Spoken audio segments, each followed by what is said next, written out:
نابینی ہے، ہاتھوں سے رجی ہے، پاؤں بھی نہیں ہے، آنکھوں سے اندھی بھی ہے، دیکھ بھی نہیں سکتی، سر سے گندی ہے، اس کے بال بھی نہیں ہے، زبان سے جو ہے وہ گونگی ہے، بول بھی نہیں سکتی۔ اگر ایسی بچی سے تو نکاح کر دے تو میں گناہ معاف کر دوں گا، میں تجھے رہا کر دوں گا۔ تو آپ فرمانے لگے آخرت کی سزا سے بہتر ہے کہ میں ایسی لڑکی سے نکاح کر لوں۔ لہٰذا وہ بات طے ہو گئی، نکاح ہو گیا۔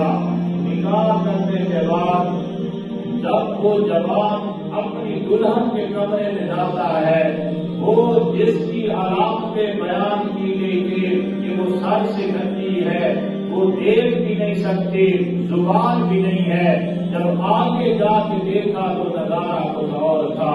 وہ تو چاند کا ٹکڑا پہنی تھی، وہ بھاگتا ہوا روتا ہوا چیختا چلاتا ہوا پھر جا کے اپنے سسر کی بارگاہ میں پہنچے ہیں۔ فرمایا میں تو ایک گناہ بخشوانے آیا تھا، ایک غلطی میں معاف کرانے آیا تھا، آج تو دوسری بھی سر پہ لگا بیٹھا ہوں۔ میں کسی غیر محرم کے کمرے میں چلا گیا، میں نے کسی اور حسین و جمیل خاتون کو دیکھا ہے، میں اپنی دلہن کے کمرے میں جانے کی بجائے کسی اور کے کمرے میں چلا گیا تو آج